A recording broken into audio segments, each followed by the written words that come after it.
I see that it's 1:30, so what I'd like to do is introduce myself first to the audience. My name is Kelly O'Brien, and I have the privilege of leading two civic groups hand in hand, the Alliance for Regional Development and the Chicago Central Area Committee. If you're not familiar with those groups, please know that the Alliance focuses on the Milwaukee, Chicagoland, Northwest Indiana corridor. We are really passionate about cross-jurisdictional collaboration, and we invite you to get involved in helping to grow the mega region. The Chicago Central Area Committee is a 65-year-old civic group that was created in large part by the first Mayor Daley at a time when businesses were leaving the central area for the suburbs. And legend has it that Mayor Daley brought people together and said, what do we need to do so that this is a city where people want to work and live?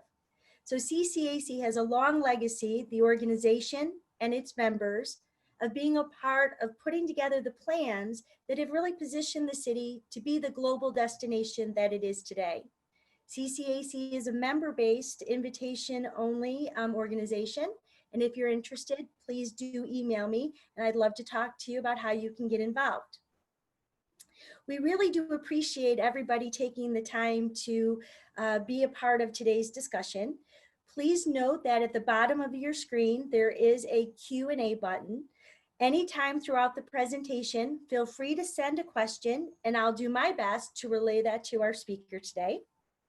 And I wanted you to know that we are in the process of rebranding the webinar series. We've had such great success that we intend to keep it moving forward. So watch your emails for upcoming programming. Now, it's really a privilege to introduce today's speaker, Courtney Thompson. And Courtney is the managing consultant at the Rock Group. Courtney brings over 20 years of experience in communications, covering every facet, public relations, internal and executive communications, employee and human resource communications. She also has expertise in public affairs, government operations, and community engagement. Prior to joining the Rock Group, Courtney held several senior positions at Boeing. And as a side note, that's where Courtney and I first met, when I was working in Washington, D.C. At the U.S. Department of Commerce. I was working on a special project for the secretary, and Courtney was my point person at Boeing. And I'm really so happy that a years-long friendship has evolved, and I can say I always learn something interesting whenever I have a chance to have some time with Courtney. So Courtney, thank you for joining us today. Thank you for having me. And right back to you. I can't believe it's been as long as we've known one another, but I'm so happy we had that project together. Courtney, you know, I was really pleased when you accepted the invitation to be a part of the webinar series, because I have heard from several of our members, C-suite leaders, and 2 months ago, our world was turned upside down. And everybody tried to figure out and adjust to, how do we work at home, and how do we, manage our teams and service our clients.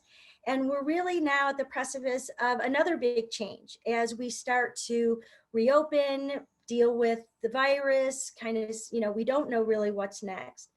And as they say, information is power, and projects can be made or broken by effective or ineffective communications. So I think our audience is really interested to hear from you on what they should and shouldn't do, and how they can begin to structure communications kind of in this new world. Terrific. Well, first of all, thank you again for having me, and thank you to the CCAC. You've had some terrific pandemic programming that I've been able to participate in, so I'm particularly delighted to participate today. And one thing I wanted to start off saying is the CCAC's mission is, of course, strengthening Chicago's competitive edge and working to keep Chicago on the forefront as a global destination and also a place to invest in. It is as important today as it was in 1950, whatever, or more so. And many of our clients and the Rock Group itself were right in the heart of downtown.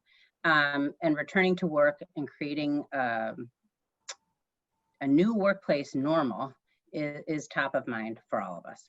Absolutely. So at Rock, we spend an awful lot of time thinking about communicating to employees, how to get through the clutter, how to connect and resonate, what connects and resonates with folks, and how to engage people. So organizations can create a culture where people feel they belong. And this is so important in light of our current situation in COVID. We're at this unique moment where everyone around the globe, for starters, is redefining how they work. And this journey will be different for everyone, every organization and every individual. I mean, we're literally defining new spaces, redefining businesses themselves. In some cases, reframing, like physically, of course, what the office will look like, what remote work looks like, how they work together, and in a more permanent way. So this gives us all the opportunity to take a moment, step back, see how we're working together, how we're interacting, how we're communicating, and in both the large and small ways. So I have some slides I'm going to share with, but a little bit of context. So as a result of COVID, we are now very accustomed to different ways, like today, of engaging with each other as employees, as coworkers, as leaders, as humans. And even though a lot of us, or most of us likely, have been working remotely, we all have a little bit of a glimpse into each other's homes and lives. And oddly, though remote, this way of working has become a lot more personal. And every one of us, or many of us, have had that uh-oh moment. Kids, a pet, partners, someone unknowingly joining our WebEx or our Zoom. But the response is so much more human and understanding. And we get to know one another in a different way and get to know one another's workspaces. You know, I was on a call with someone and their now home office, formerly known as the laundry room, was and remains pretty efficient, even if they are printing from on top of the dryer. So there's this level of consciousness, right, that we are all feeling. We all have more empathy toward one another. We're in it together, but it's different and unique for each of us. So realizing this, today we're going to talk about what is your new normal as an employee, as an employer. As an employee, what do you need to feel safe to come back to work? And as an employer, what do you need to do and prepare for in order for employees to feel safe? So a lot of what I'll talk about will be directed at employers and leaders within organizations, what you can be doing in your company, within your teams to engage and redefine and build your culture. But I mean, we can't forget, you know, even we may wear the hat of an employer or a leader, but we're all an employee, right? And COVID has made us think carefully and very personally about working today. So what are the strategic actions that you can do to build trust and credibility and help your workforce return to the new normal? So I'm going to bounce over to my slides and share my screen. So stand by for a sec.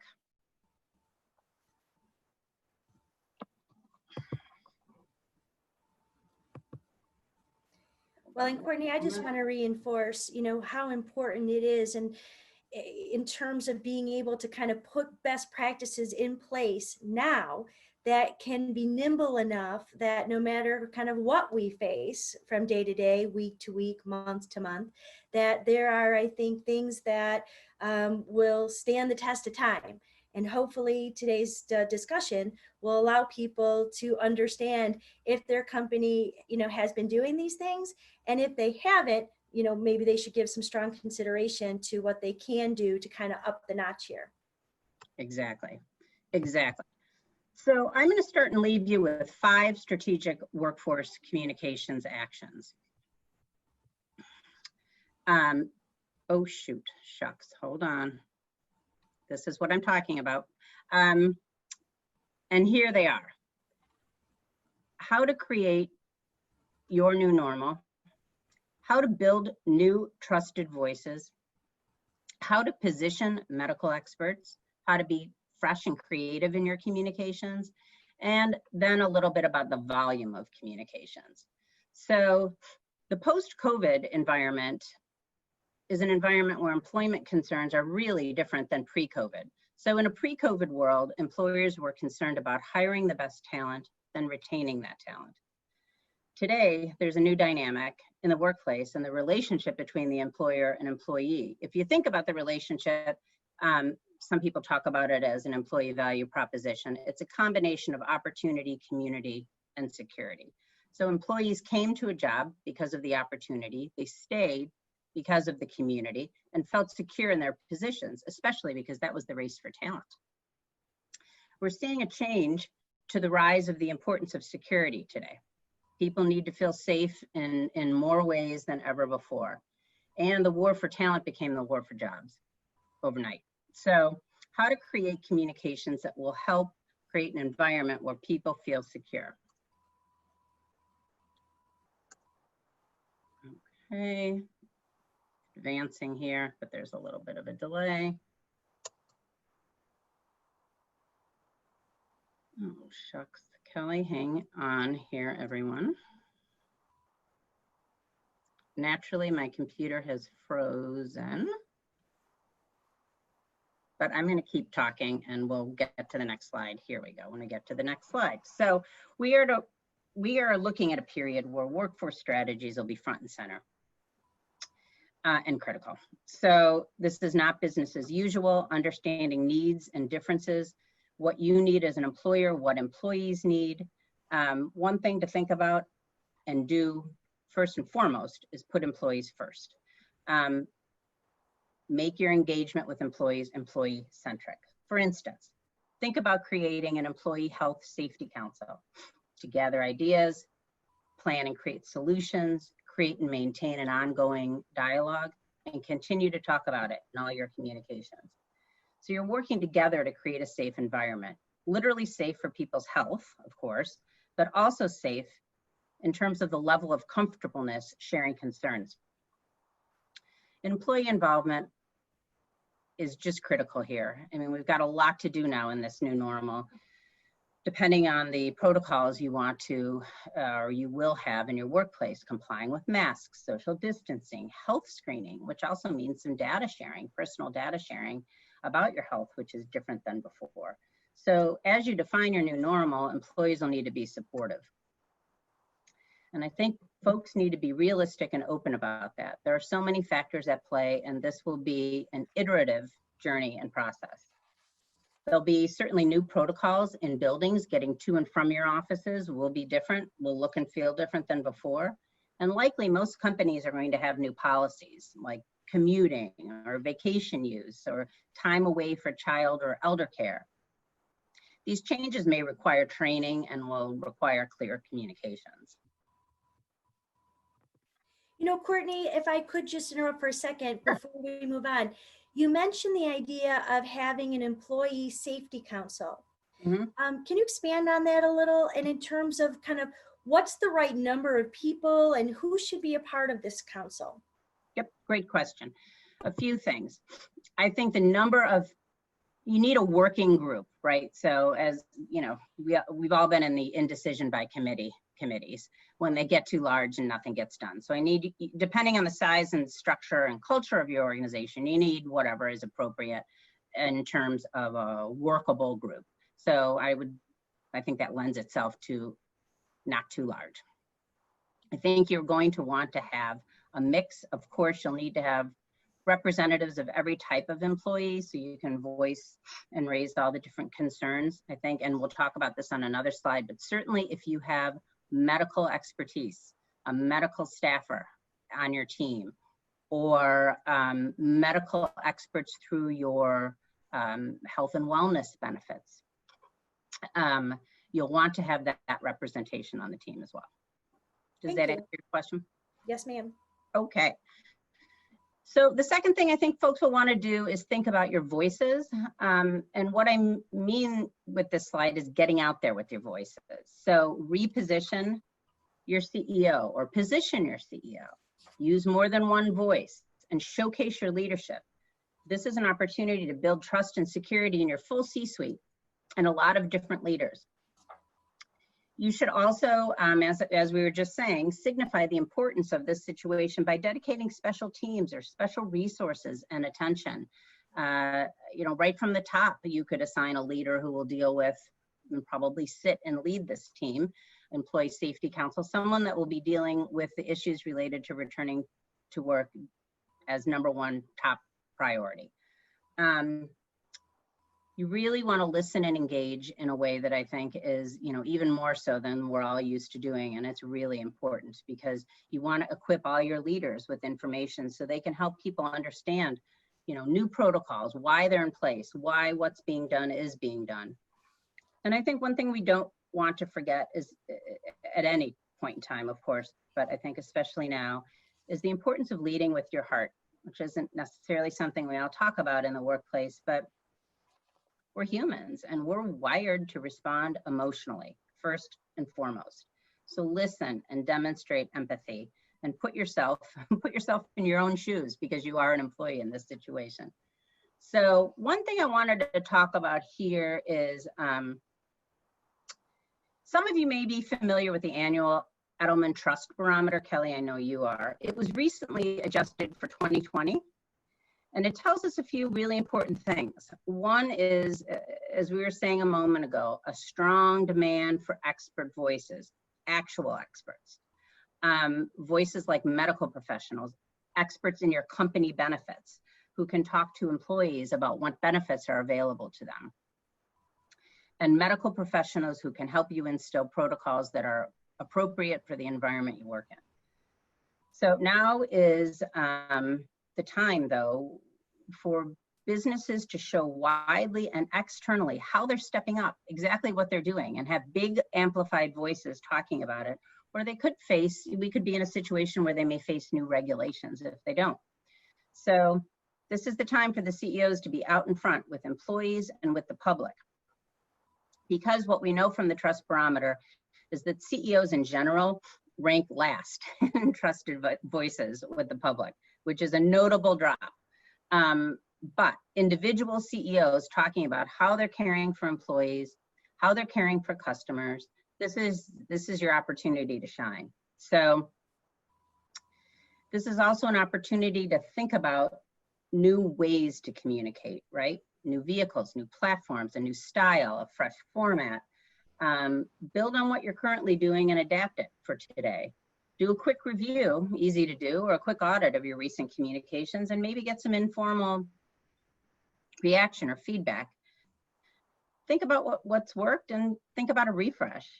And one word of caution is, I think it's always just fine to say to your organization, this process is amendable, it's improvable, and it tends to be so over time. So take people on your journey with you. Courtney, in that vein, have you had any clients really embrace the idea of doing something different right now that has worked? Yes, thank you. We recently were working with a client who had a relatively new CEO, and COVID strikes, and now everyone is working remotely, as we know. So the CEO was doing a series of emails, weekly emails to the full company, and then people want to see their leader, and this leader wanted to be much more personal. So we started doing videos, weekly videos, and they're not necessarily pretty. It's someone on their iPad at home doing the best they can, and we are polishing up the edges back at the ranch, but it is what it is. And it worked so well that the CEO has been doing weekly meetings and now bringing in the other C-suite members and then other employee leaders to just talk about what's going on, what innovation they're seeing in their workplace, how people are handling it, common frustrations, all the things we're experiencing. And that's been very successful. Well, and that sounds like it's kind of the modern day way to show the concept of, my door is always open. I mean, people Right. then kind of feel a comfort level, or like somebody, even though you're just seeing them on a video, but all of a sudden they seem approachable, I bet. Absolutely. And as I was saying earlier, it becomes working remote and doing these kinds of Zooms. I mean, we're peeking into each other's homes and offices and knowing one another in a different way. And it is very personal. Right. So it's been a nice way to start a relationship and then build on that with other leaders. That's a great idea. Yeah, thank you. So as I was saying earlier, trusted medical experts, people are looking for subject matter experts to guide them. So emphasis on the word experts. So, as I said, some organizations have medical staff. Most organizations have some HR experts, people who can talk to all of the resources for support, medical, physical, mental. Showcase these experts as a new voice, back to the slide prior, and find opportunities that they can engage with your employees and interact with them so people know they're out there. And of course, you would want to consider these experts, as we said, in your health safety council. Another thing I wanted to bring up is, on this slide, is there are many global resources and guidelines out there. You've got the WHO, you've got NIH, you've got your local government and health experts, but you also have there are trade associations and information and guidelines out there, and your medical plans. So you've got a fair amount at your fingertips to access. Courtney, on that note, I read an article this morning that Governor Pritzker is the only governor in the country. Again, I cannot say if this was true or false. I'm just saying it was an article that I read. But the only governor in the country that's actually kind of followed the guidelines from the CDC kind of to the letter. Mm-hmm. So I think that a lot of people could say there's a lot of conflicting information, and who do you believe? So what's your advice in terms of being able to sort through all this information and pick kind of what you think is best? Right. So my personal advice is go to the medical experts. I agree with you. I think Governor Pritzker is doing a wonderful job, but he has the medical experts speak to the medical issues. Mm-hmm. So, no offense to politicians, but they're not medical experts. Let's hear from the scientists and the docs. So really then, in terms of the bullet points on the slide, if I understand you correctly, you're saying, do your homework, understand kind of who's saying what, but mm-hmm. make sure that you have a point person in your organization, whether, again, if you have a Blue Cross Blue Shield wellness plan and there's a point person. Correct. Or whomever, but then mm-hmm. The C-suite leaders should be working with that expert, and then hopefully having this council in place so that everybody is hearing the same information and understanding why a company is choosing to adopt certain practices or not adopt other practices. Indeed, I think that's absolutely right. So this next slide talks about, this is an opportunity to be fresh and creative, kind of building on trying new things and putting out new voices. Since COVID began, we've all become experts in Zoom and WebEx and FaceTime. We've worked without the comforts of an office big printer. So like it or not, we're all trying new things. So I would say keep it going and don't be afraid to try something new.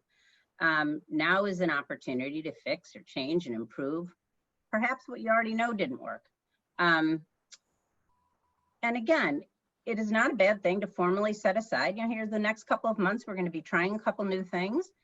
Be on the lookout and let us know what you think. And when we're doing all sorts of new things, I wanted to give you a couple examples, things that we're doing with clients and then within ROC, so within our own firm. Obviously live meetings like this one with clients, and within ROC, we were doing large town hall meetings for employees. You can facilitate larger panel discussions. It takes a little bit of prep, and the flow may be, ever so slightly awkward as you move from person to person, but they work. We're developing lots and lots of online content. this is the time to have some very dedicated intranet real estate, new microsites, build a library of resources, and print posters, postings, desk drops. You can have tokens of appreciation and gratitude delivered home or for employees to pick up, or desk drops if people are in the office. You know, maybe some helpful resources for commuting or staying at home. And there's a lot of fun you can have on these team building things you can do using your technology as well. You know, team happy hours, team trivia, different things that are maybe lighthearted and just help people interact. And then just lastly, it's a volume issue. More is more right now. Keep at it. People are used to a lot of information. Keep it going, keep it steady and strong. And I would say, just like politics, Kelly, all communications is local. So let people hear from their direct leaders as well as from the top. And always amplify and talk about what you're doing to keep everyone safe and open the door to new ideas. And then just lastly, I wanted to end where we began. So these are 5 quick things, 5 quick takeaways you can do. You should define your new normal. Showcase your leaders, get the experts, try new things, and keep communicating. Well, Courtney, that is really helpful. I know we do have a couple questions that have come in, and I'll just remind the audience, please use the question and answer button at the bottom of the screen if you have any questions. And Courtney, if anybody makes a request, may I share your PowerPoint with our audience? Oh, you sure may. Yes. Okay, great. So the first question that we've received are, how are your clients getting ready for the anticipated 2nd and 3rd waves of COVID? So I would say a few things. People are creating handbooks and documenting what they've done in this first wave. So protocols are in place and people are clear on what they're doing. And if people are getting these employee councils up and running, and they're starting to really listen to employees, consider doing, a lot of companies do very regular employee engagement surveys. So maybe they're altering the time or tweaking the survey a little bit to hear from employees right now. Excellent. And then another question, what do you think has permanently changed in terms of employee communications? Okay, yes. So at least for the time being, we need to find new, creative, digital ways to replace any large scale employee meetings. I mean, likely from what I think people are seeing out there, it'll be 2021 plus until people are doing the big team meetings. So I think that's one thing. I think recognizing a lot of folks will permanently be working at home or remotely. So you need to flex a little bit on how you communicate. If you're an organization that is used to people responding immediately to email, they may have to step away, or they may need to put in a load of laundry if they're working from their laundry room office. So I think the immediacy may need to be recognized. And I think for people that are used to some additional supportive staffing to get things done on hand in person, that's likely not going to be around. And I would say also, people are going to be focusing, of course, on economic approaches to everything. Well, I mean, and as you suggest, it's probably going to be quite some time before we have in-person large meetings, conferences, team building exercises. So can you share some tactics that you have used with clients that resonate well over Zoom or WebEx? Sure. So I think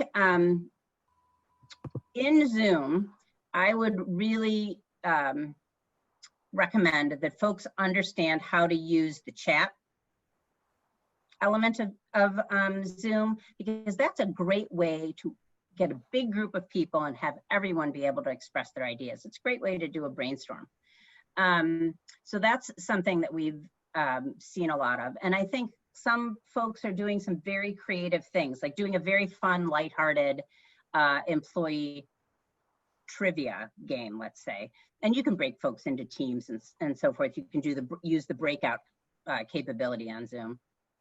But when you do a fun game like that with employees and with anyone, you're teaching them how to use this so they can continue to use it and go forward with that.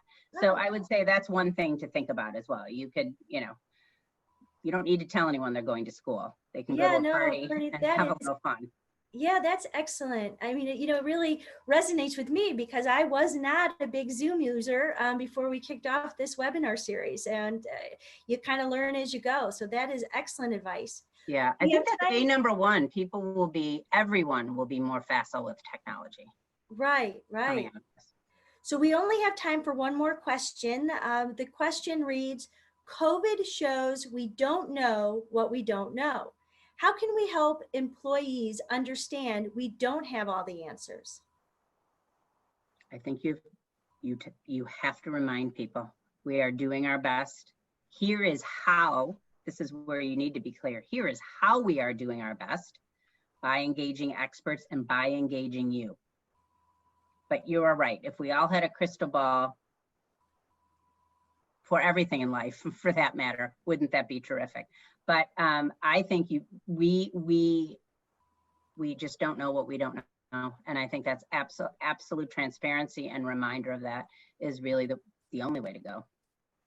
And probably as long as companies are putting the pathways in place to be able to communicate in real time and to receive feedback in real time, that is going to go a long way. So I'm sorry to say, Courtney, that we're already out of time. The 30 minutes go by very fast, especially when we're talking about something that is, there's so much kind of meat on the bones for what people can take away from a conversation like this. So if you're interested in getting today's presentation, please email me at kobrien@ccac.org. You should be receiving the invitations to participate in today's webinar from that email. So feel free to reach out to me if you have any questions. And Courtney, any closing remarks? I would say, just don't be afraid. Try something new. And if you fail, you fail. Pick up and try again. And then, of course, I would just wish everyone to please stay well and stay sane. Exactly. Which is harder to do. So. And I know, Courtney, just from our offline conversations that, you and the Rock Group are really working extraordinary hours, trying to be so responsive to all of your clients. You really bring a real value add to any company. So again, it's truly a pleasure to have you as a guest today. And I echo your sentiments to everybody watching. I wish that you have your health and that you stay strong. And we hope to see you next week for our next episode. So with that, we're going to sign off. And thank you so much, Courtney. Bye, thank you, everybody. Kelly. And thank you, everyone. Bye-bye. Have a great day.